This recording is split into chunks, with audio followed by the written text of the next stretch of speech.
నూతన టీఎస్పీఎస్సీ బోర్డును త్వరగా నియమించి న్యాయం చేయాలని టీఎస్పీఎస్సీ ఆశావాహులు ఇందిరా పార్కులో నిరసన చేపట్టారు. ఉద్యోగాల కల్పనలో గత ప్రభుత్వ నిర్లక్ష్యానికి నిరుద్యోగ యువతకు తీరని అన్యాయం జరిగిందన్నారు. ఏఈ ఎగ్జామ్స్ రాసి రిజల్ట్స్ వచ్చి అపాయింట్మెంట్ ఆర్డర్ కోసం ఎదురు చూస్తున్నామని ఆవేదన వ్యక్తం చేశారు.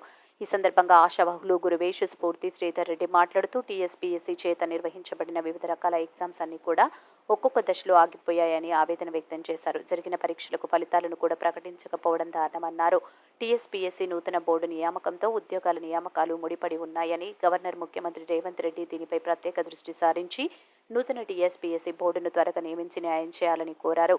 కాంగ్రెస్ ప్రభుత్వం 2 లక్షల ఉద్యోగాలు భర్తీ చేస్తామని ఎన్నికల సమయంలో హామీ ఇచ్చారని వాటికి కూడా ఎటువంటి కోర్టు కేసులు లేని విధంగా హారిజాంటల్లో ఈ రిజర్వేషన్ సమస్యను పరిష్కరించి నోటిఫికేషన్ ఇవ్వాలన్నారు. విద్యార్థులు నిరుద్యోగులను దృష్టిలో ఉంచుకొని ప్రభుత్వ సరైన నిర్ణయం తీసుకోవాలని కోరారు.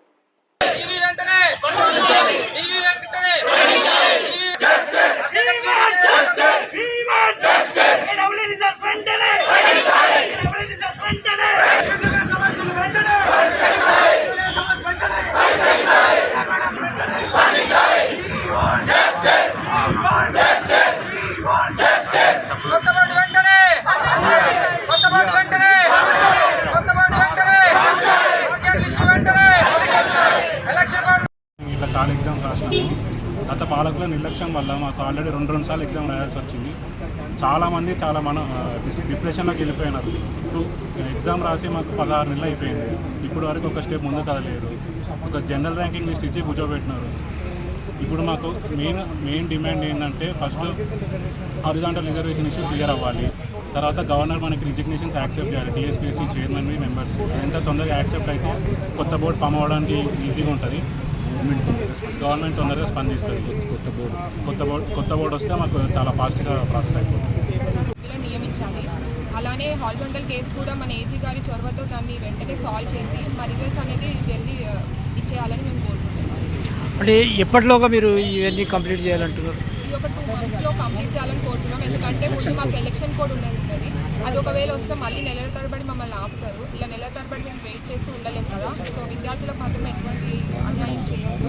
గవర్నర్ మేడం దీన్ని అర్థం చేసుకొని వెంటనే దీన్ని స్పందించాలి. రిజిగ్నేషన్ అనేది యాక్సెప్ట్ చేసి కొత్త కోడ్ అనేది వెంటనే ఫామ్ అవ్వాలని కోరుతున్నాం. ఎంతమంది ఉద్యోగాల కోసం వెయిట్ చేస్తున్నారు? 13,000 మంది దీనికోసం వెయిట్ చేస్తున్నారు. ఇంకా కుటుంబాల సంగతి చెప్పాలంటే 10 లక్షల మంది వెయిట్ చేస్తున్నారు దీనికోసము. ఒక 2 years నుంచి దీనికోసమే వెయిట్ చేస్తున్నాము. అలానే చాలామంది నిరుపేద కుటుంబాల నుంచి వచ్చారు. ఆ హాస్టళ్లలో ఉండలేకపోతున్నారు. వాళ్ళకి నిరుపేద కుటుంబాలు కాబట్టి ఎవరు లేరు. వాళ్ళకి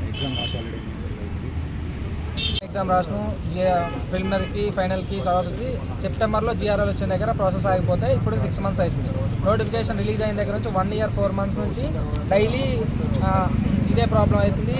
ఆత్మహత్యలు పెరిగిపోతుంది. నిరుద్యోగుల ఆత్మహత్యలు రిజల్ట్స్ గురించి ఏమీ తెలియక వేరే పనులు చేసుకోలేక ఇట్లా డిప్రెషన్కి గురై ఆత్మహత్యలు వెళ్తున్నాయి. సో కొత్త ప్రభుత్వం వెంటనే స్పందించి ఉన్న సమస్యలన్నీ పరిష్కరించి హైకోర్టులో ఉన్న హారిజాంటల్ కేసు కానీ ఇక్కడ మన టీఎస్పీఎస్సీ రెసిగ్నేషన్స్ త్వరగా గవర్నర్తో యాక్సెప్ట్ చేయించడం కానీ కొత్త బోర్డును ఫామ్ చేయడం కానీ ఇస్తే త్వరగా మా డాక్యుమెంట్ వెరిఫికేషను కంప్లీట్ చేసి ఫైనల్ రిజల్ట్ సెలక్షన్ లిస్ట్ ఇచ్చేస్తే అపాయింట్మెంట్ ఇచ్చేస్తే మేము ఇలాగే మాలాగా 13,000 కంప్లీట్ అయిన ఎగ్జామ్స్ ఉన్నాయి. దీనికి అపాయింట్మెంట్స్ ఇచ్చిన తర్వాత అన్ని ఈ ఆల్రెడీ జరిగిన ఎగ్జామ్స్ అన్నీ కంప్లీట్ చేసుకుంటే ఇంకా కొత్తగా కాంగ్రెస్ ఏదలుచుకున్న 2 lakhs జాబ్స్ కూడా నెక్స్ట్ వాళ్ళు చూసుకోవచ్చు.